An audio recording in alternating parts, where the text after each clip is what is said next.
Welcome back.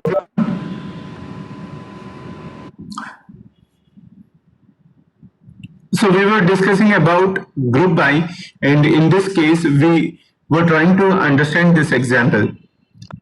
We, what is our ambition is we want to read the values of months and age, but not all the values. I want to group them based on their category. So I'm taking for categorization, I'm taking a column which is salary.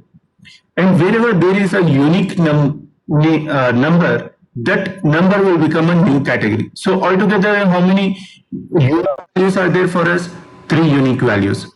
So we will have three categorizations. Now, we came to a conclusion that the 9,000 and this 9,000 for 401 and 404, it was the same category.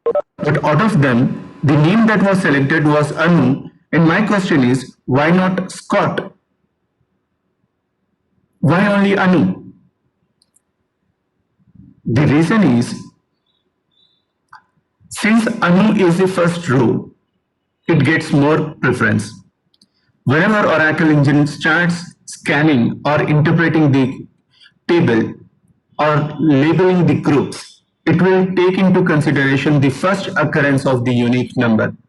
The first occurrence of 9,000 as unique number is what? Anu. Right? So whatever is the first occurrence for the unique value for the group, that will be taken as a group name. Clear? So that's why Anu was selected with its corresponding age. Age over here, we are not bothered about it. Is this part clear for everyone? Group by clause?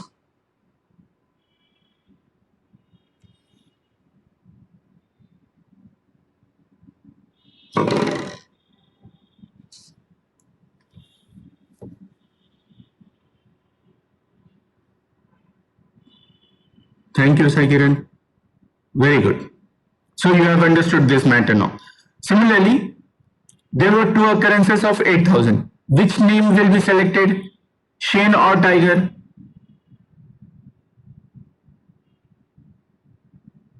Shane. Very good. Clear? Very nice. So there is one more thing. Sometimes we want to apply a condition. Here I was not having any condition for group by clause. But now if I want to apply a condition, like for example, I don't want all the names and salaries. I want the names and salaries only of those employees whose age is greater than 25, and they should be grouped according to their salary. Then what to do?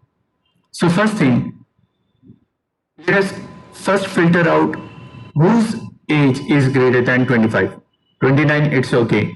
34, it's okay. 44, for 35, it's okay. So only one which will be eliminated is 22. This will not be considered while evaluating. Except Anu. Very good. So now we are trying to group them according to salary. So 8,000 first category, 6,000 second category, 9,000 third category, 8,000 again it falls under the first category. Clear? So you can find here we were having 8,000 for Shane and Tiger, again Shane being mentioned again back. Are you getting the point? So first where clause will be applied, the condition will be applied, then the grouping will be done. Do remember this part. It's not like your subquery. First the subquery was getting evaluated, then the outer query was getting evaluated. Now the where clause will be applied first, and then for whatever filtered data is there, group by will be applied. Is this matter clear for everyone now?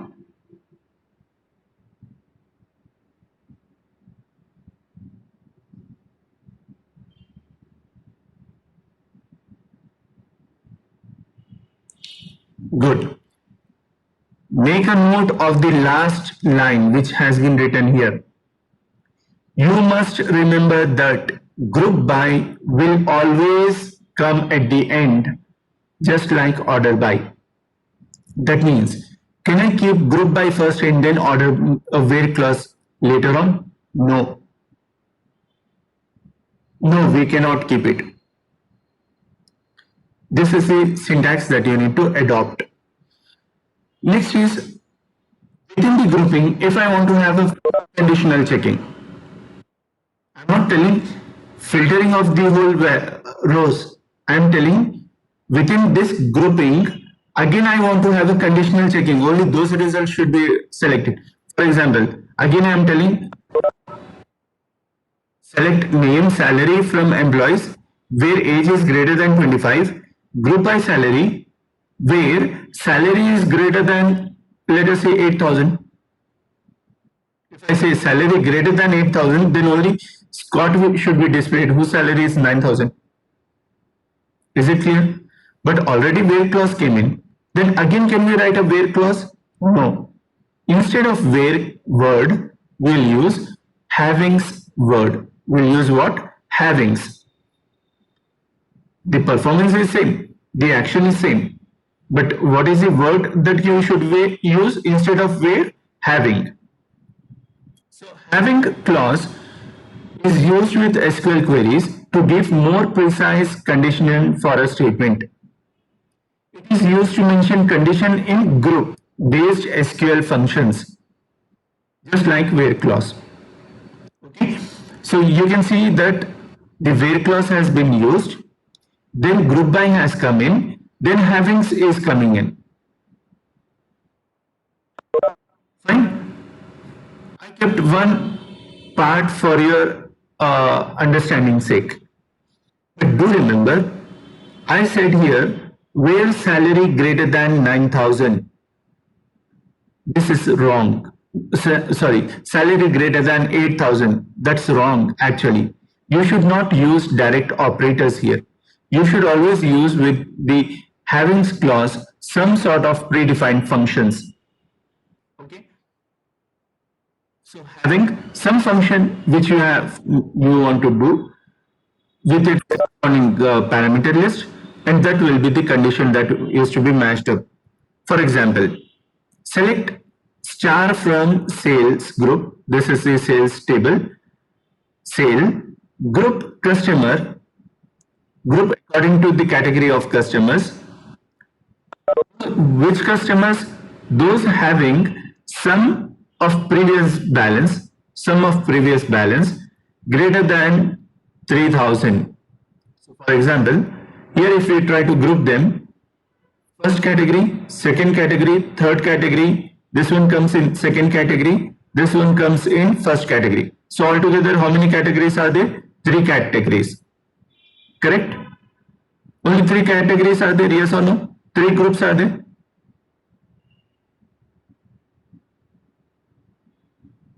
Do you agree or disagree?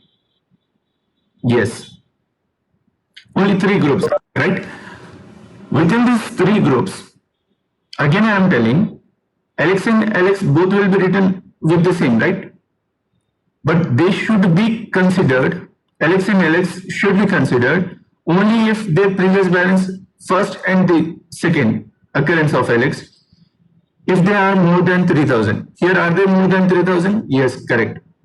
4,000 is greater than 3,000. We can select that one. Then Adam and Adam were matching. Are there sum of previous balance greater than 3,000? No, 2,000 is lesser than 3,000. So we cannot select it. Third category was Abhi and it is the individual one. So anyway it's less than 2,000. 2,000 means less than 3,000. So it will not be selected. So only value which is to be selected, only row which is to be selected is Alex row. Correct. It's correct. Right? So you need to remember that whenever you want to apply a condition for the groupings, then you will use a having clause. But when you are using having clause, always you have to use a predefined function for some conditional checking. Direct, I cannot have previous balance greater than 3,000 to be done here. Some function should be used, aggregate function should be used to check whether it is greater than or not, some conditional checking. Okay. So here I have kept when will we use where clause, when will we use group by, when will we use havings clause. And some of them may feel it difficult to understand, but those who are following me right from the beginning, they have got it understood correctly. Don't get confused. Whatever I said earlier, just follow that. Apart from that, I have kept few more scenario things in front of you, few more scenarios which you can go through and understand in detail how they will be used. So these slides till here, starting from this slide onwards, till this slide, that means almost 3 slides, are just meant for those who are trying to understand having group by and order where clause in detail. And it is little advanced. So if you feel it difficult to understand, don't concentrate on it. Whatever I said, go through in the YouTube channel, refer back and try to understand that part. Clear? Let us move for next part in case of our select statement. There were some names which were repeated. Like for example, Adam was repeated, Alex was repeated. What if I want only those names which are unique? Suppose out of this table, I want to select the names which are unique. Then I will write distinct keyword. I'll use what keyword? Distinct keyword. Whatever column you want to use, whose values you want to read, but with a distinct keyword you have to write it. Distinct, then the column name.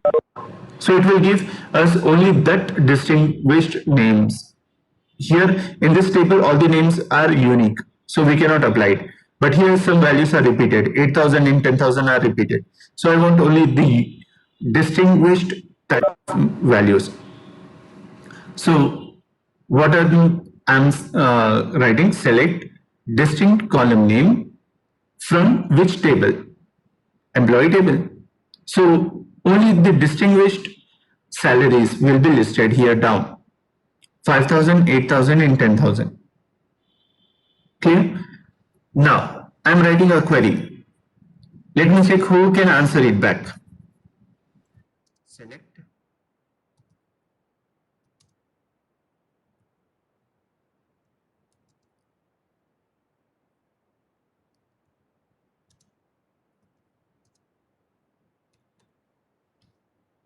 I've written a query. Select name, distinct salary from EMP. Which name will be coming?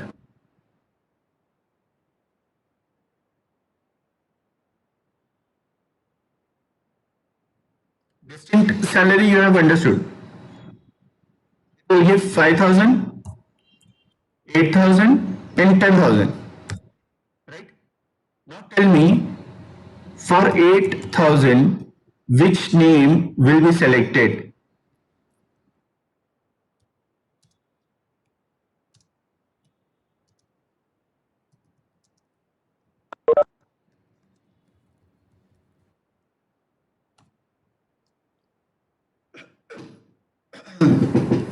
When you are saying Shane, very good, but why? My question is why?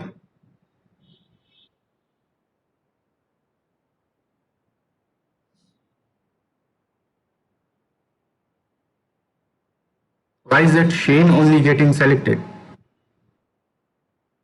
Absolutely. Whenever the yes, because of the row numberings,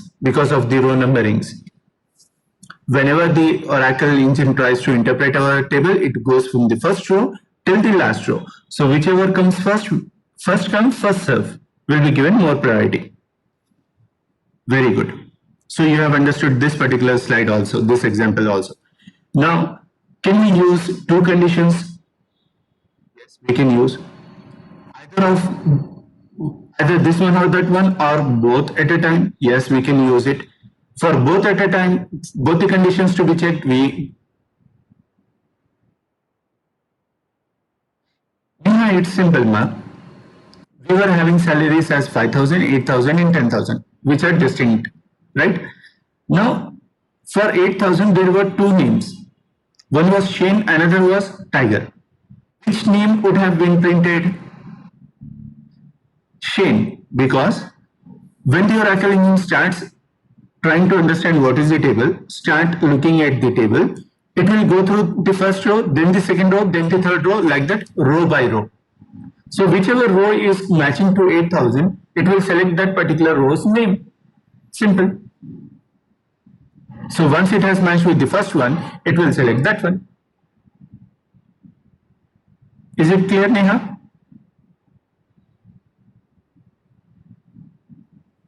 Welcome. So coming next, if I want to apply not just one condition, two conditions to filter out the data, then what is to be done?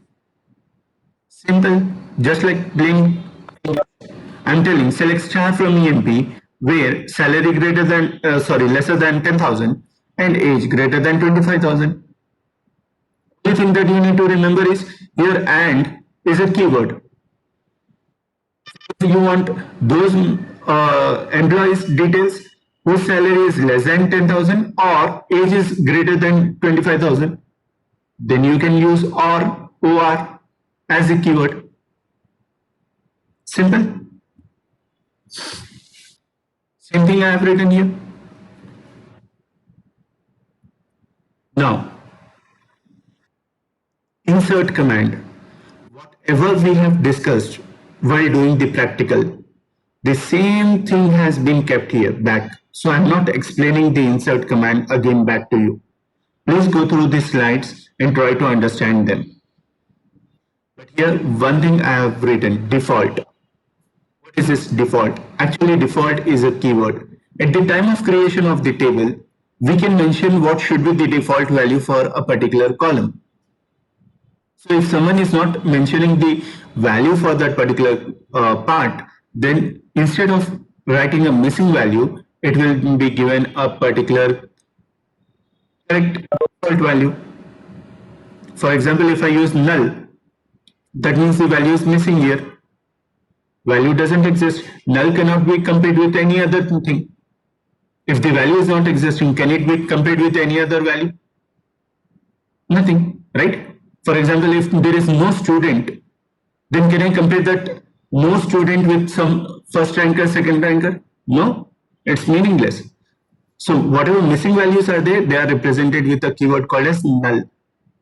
But you don't want missing value here. You want some default value. Then you can have the default value mentioned at the time of creation of your table. And that default, if you write the keyword default, the default value will be inserted here.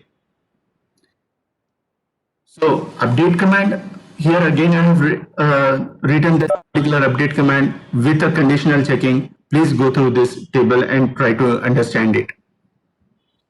Now comes the delete command.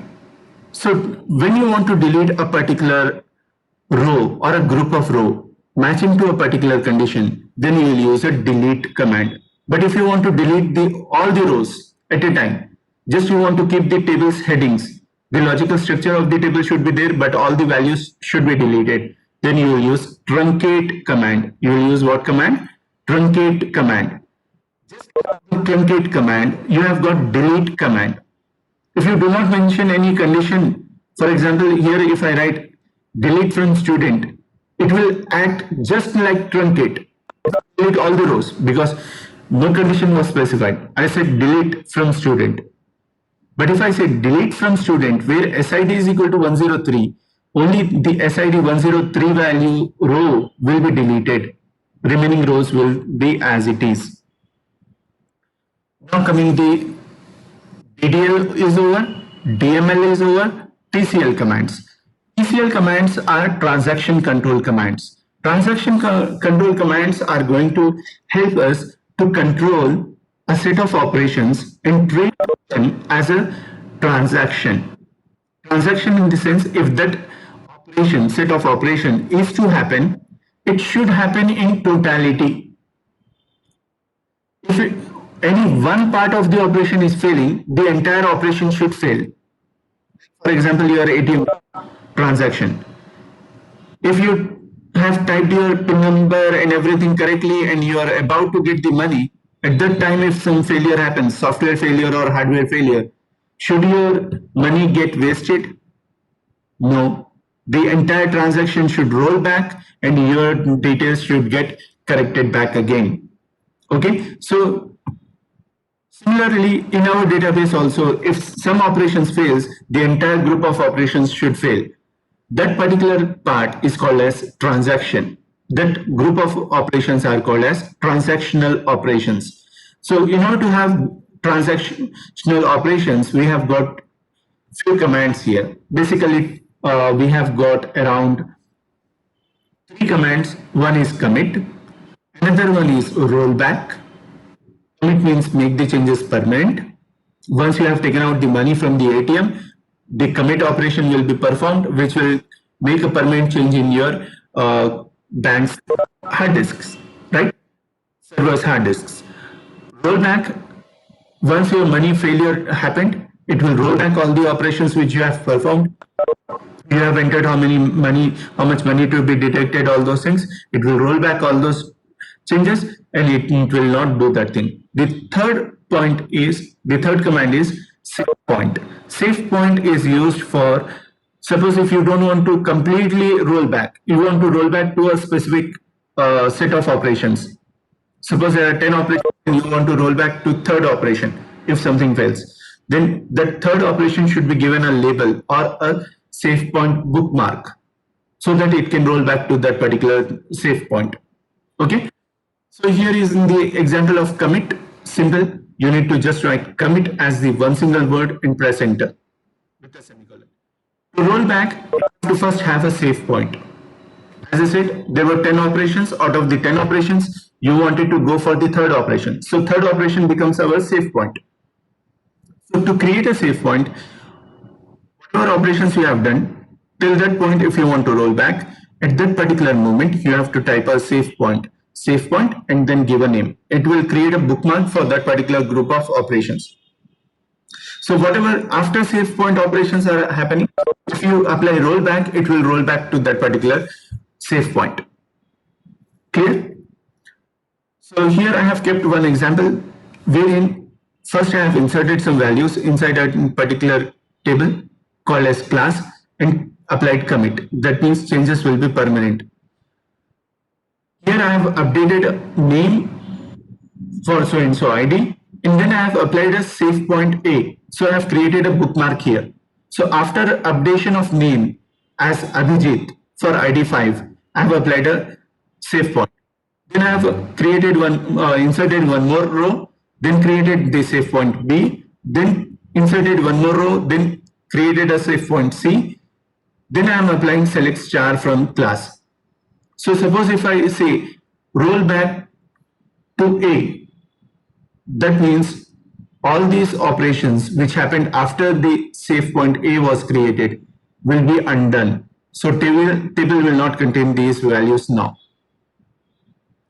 Is it fine? The same concept is being replicated here. So please go through them. Then the last set of commands, which are DCL commands. These are used to give some privilege rights to the users or to the database. So what are they? These may be system privileges or object-based privileges. System privileges in the sense, you can perform some system-level operations such as creation of a session for a particular user, creation of a table, or you can create some views or something like that. So whenever you are applying a DDL level of query, then you will be basically doing a system level operation. But when you are doing a DML type of query, then basically you are doing a object-based querying type of operation. Okay. So basically there are two types of privileges to be given. One is system level privilege, second is object-based privilege. For both of them, we have got two commands here. One is grant, another is revoke. Grant is to give the privilege to a particular database or to a user. Revoke is to take back the permissions from the user. So here I have written some of the commands with their particular usages. Please go through them. Okay. They are simple. I may not even explain them. No SQL constraints. This is an important topic. Not null, unique, primary, foreign, check. I think the time is running up. We'll be left with, let's see till where we can complete.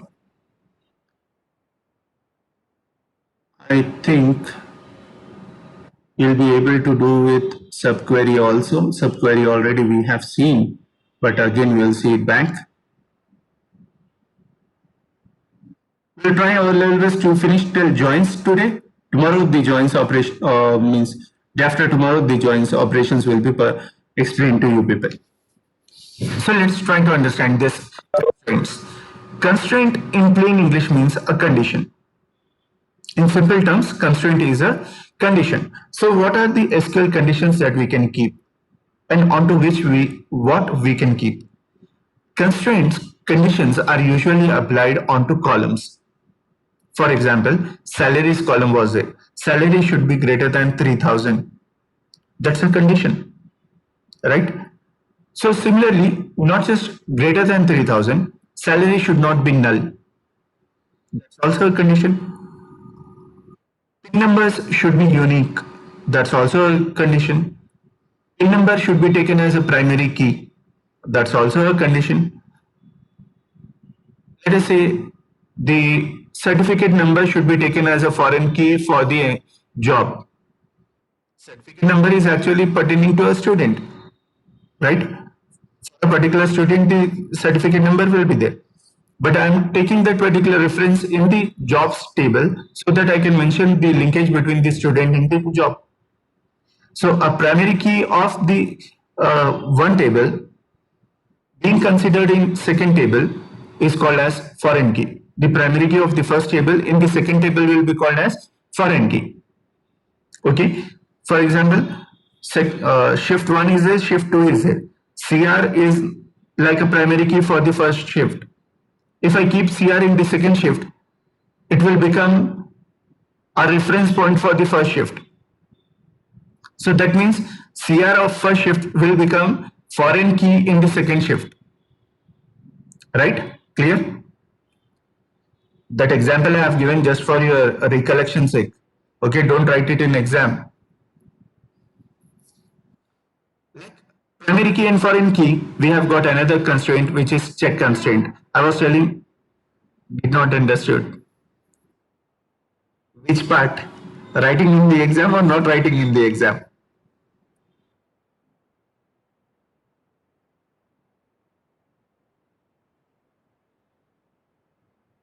Kumar? Foreign key. Okay.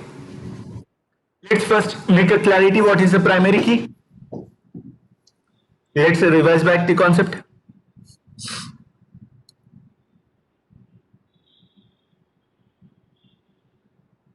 What is a primary key?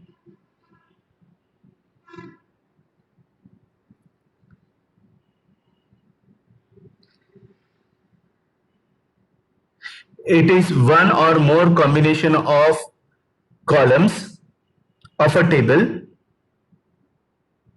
such that those columns will give a unique value such that each and every row can be easily identified. Okay, that means like PIN numbers are used for identifying each and every student in a student's database. Similarly, employee number can be used for identifying each and every employee in the database. On similar lines, faculty number can be used, faculty ID can be used for identifying each and every faculty, right? So in case of student table, PIN number is the primary key. In case of employee table, employee number is the primary key. In case of faculty table, faculty ID is the primary key. Now I want to show that there is some relation between the student table and the faculty table. So to show that relation, what I will do, I will copy the primary key of the faculty table, FID, into the student table. What I did, I copied the primary key of the faculty table into the student table so that I can say so and so PIN number is studying under so and so faculty number. Getting my point? So the faculty ID in the student table is called as foreign key whereas the faculty ID in the faculty table will be called as the primary key. Now, is it clear? Good. Very nice. So, not null, unique, primary key, foreign key, and also check constraint. We were telling salary should not be less than 3,000, right? That's actually a check constraint. So how to use them? How do we actually write them in coding? So when you wanted to have not null to be specified, you have got two options. Either you can specify that not null, or else let us say all the constraints, you can have them in two ways. Either you can specify these constraints at the time of creation of the table itself, or you can use alter command and add these constraints later on. Till now, whatever tables we have created, we have not used any of these constraints. Now, if I want to have these constraints in those tables, then I have to use a alter command. Okay. So here I have shown you how to use them at the time of creation itself. And always it is suggestible to use them at the time of creation itself. Is it fine? But since it would have become very difficult for you to understand how to create a table in the first occurrence, if I show you everything, that's why to keep it simple, I kept these things later on. So how do we have not null constraint to be mentioned? Simple. At the time of creation, we used create table, and we have given the name of this student, some tbl underscore std underscore I info. Same here, student is in the name of the table. SID instead of pin number SID they have taken. Its data type instead of number of 12 they have taken as varchar of 12 they have taken as integer. Int not space null. This is the constraint that is mentioned here. That means after the data type, you have to keep a space and then mention the constraint. Okay. So for a particular column, if you want to attach a constraint, then it's simple. Column name, data type, then with a space, the constraint to be mentioned. Not null are two separate words. They are not one single word. You should specify a space between them. Okay. Similarly, unique, if you want to make a particular column as unique, then you can mention that particular SID, data type, unique. But here I have applied both the conditions at a time, not null as well as unique. Do remember here it is not going to take a AND keyword. Just you need to mention a space and then the second constraint.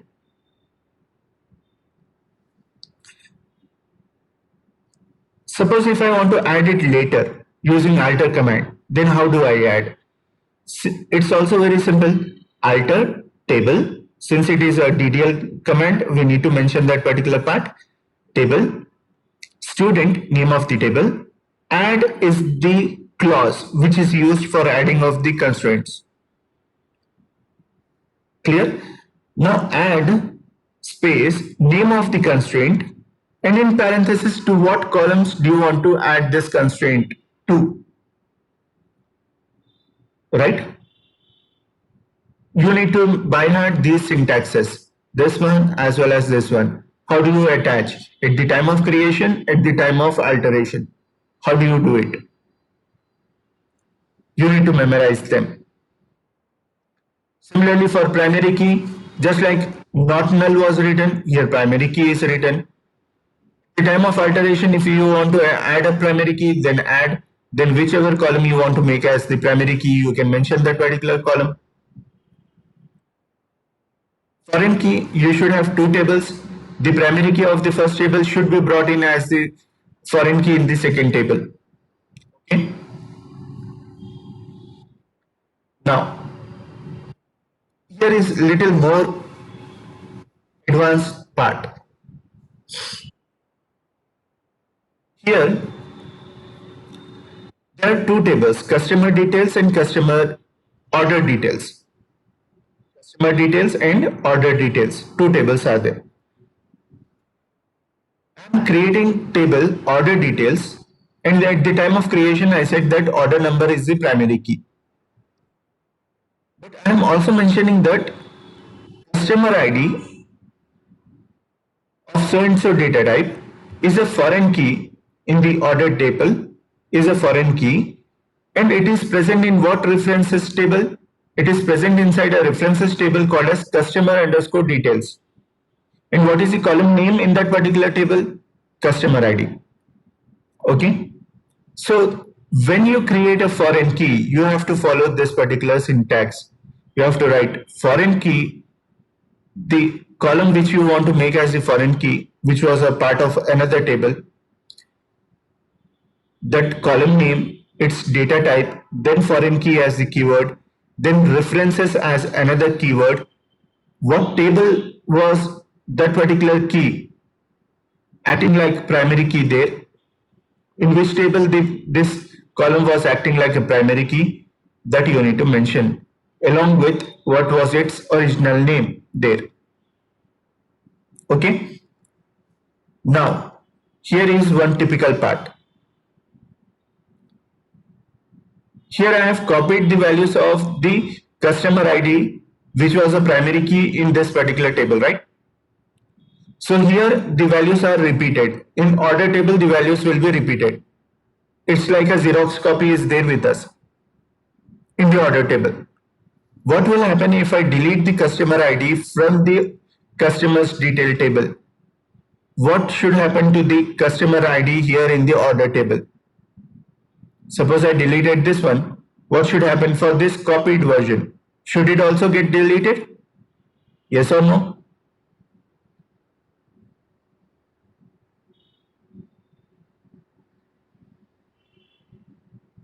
No replies.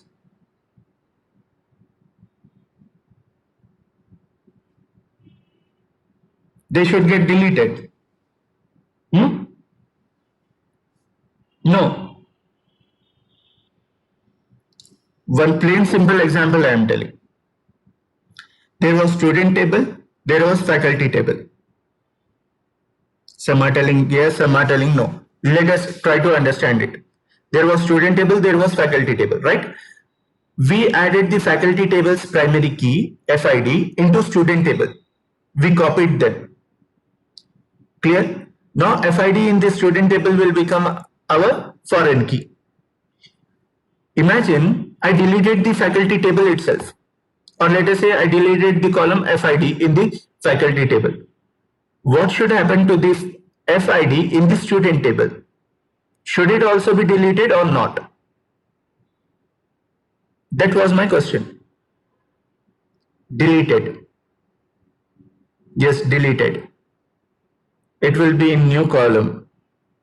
No.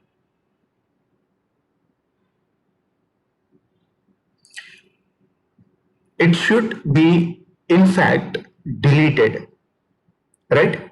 But again reminding you back, this computer is a stupid box. It will delete it only when we say to delete it. It will not perform by itself. So what best it will do is, it will perform this operation. Either it will go for a cascade delete. That means if you delete the foreign key in the faculty's table, faculty ID in the faculty's table, it will also, you have to write a software such that it will also delete the faculty ID in the student table. That to that specific ID which you have deleted should also get deleted. You have to write the software in that way. Or else, if the faculty ID is deleted in the faculty's table, this student table's faculty ID should become null. Either it should be deleted or should it become null. These are the two options that are available. So first one is called as cascade delete, second one is called as null substitution. Practically speaking, it should be deleted. But do remember, we are not just deleting one value.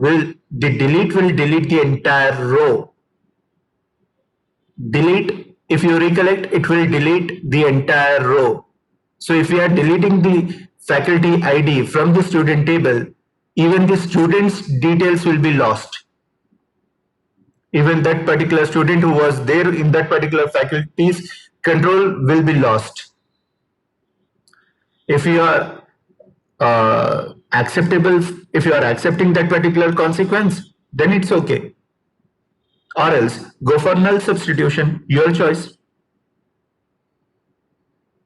Is it fine? Is this concept clear?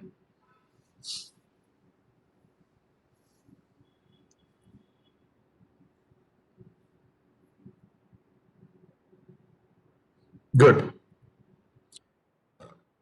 Similarly, we have got check constraint. Can a pin number be less than 0 or equal to 0? No, right? So I'm having here SID and I'm telling it is of integer type and it should not be null. Plus, I'm applying a check constraint telling that SID value, whatever it may be, whenever it is being entered, it should be greater than 0. How to attach it after creation of table?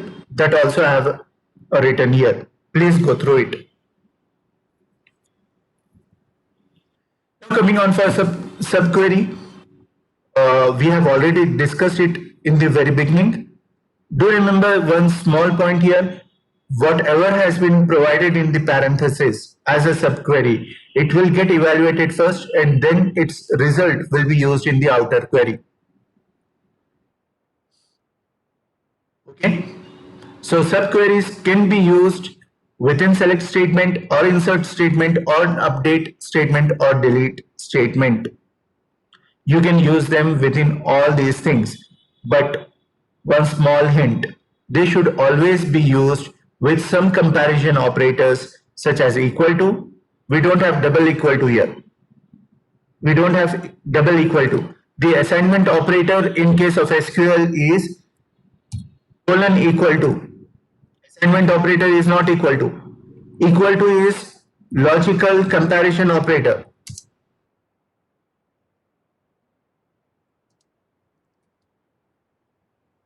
You should remember this part. Okay? Sorry, there was a typo.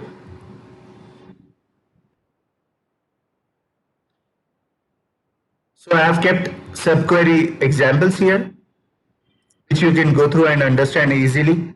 They are meant for your practice purpose. For select, for insert, for update, all those I have written there. Now, correlated subqueries. If a query is to be called as correlated, then both the inner and outer queries should and must be interdependent. And I have highlighted here interdependent. It's not independent. Correlated. There is some relation between them. There is some relation between them. Correlated. If the outer query is waiting for the result of the inner query to be first calculated, then it is called as correlated subquery. Whatever queries we have learned till now, they are almost all correlated subqueries. I have kept a separate slide just because once it was asked in exam, what is a correlated subquery? And our students became blank. They just left it.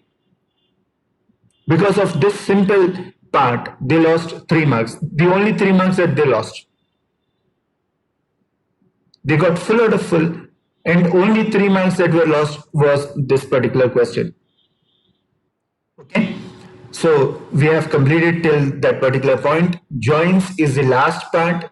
We are left with only 5 minutes. So I don't want to hurry up and finish the joins. Tomorrow, inshallah, we'll go with the joins. Tomorrow, in the sense, Monday, we'll go with the joins operation, finish it up in one session. Then in the second, so on sessions, second, third, and so on till the end of the day, we'll finish up with the third unit. Third unit is simple. Fourth unit is little lengthier. I kept it little lengthier because I wanted to give more and more PLSQL programs so that you can become familiar with them. Fifth unit is damn surely simple one.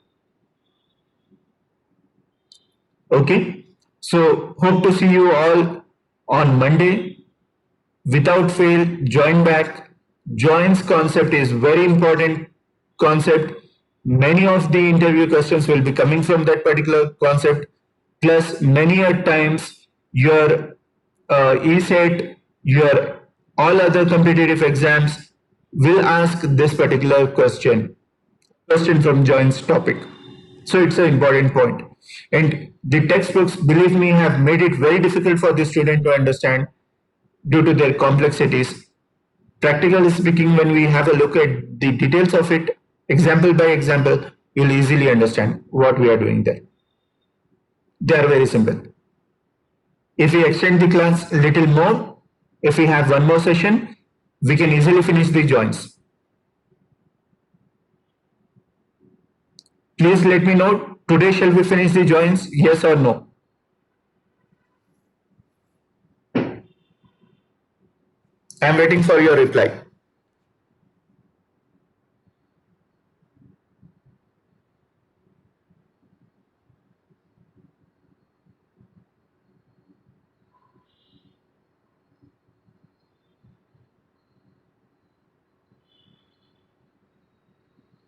Neha, at least give me tomorrow, Sunday.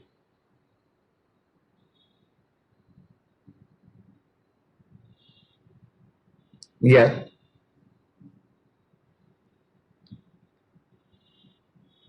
G Neha is different, M Neha is different.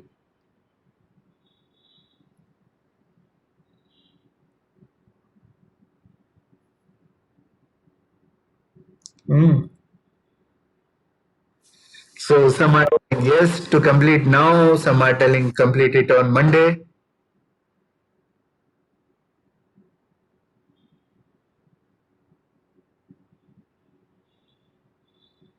Practically speaking, with perspective of students, I prefer not to teach in a very hurry mood. Finishing up the syllabus is not as important as, yes, I know majority wins. I follow the majority only. Finishing up of syllabus is not as important as for me as to complete the concepts and fix them into your minds. To make it you understand what we are learning is more important for me to than that of completing syllabus. If I would have framed the PPTs just for the sake of syllabus completion, they would have just been 20-30 slides. But here you can see there are 104 slides, and in your Java's first unit, there were around 150 slides nearby, somewhere around.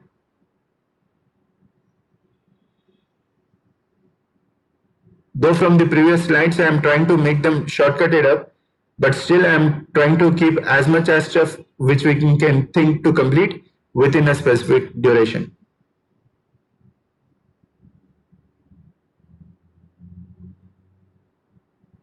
Ravi Kishore will finish it on Monday, inshallah. Do not worry.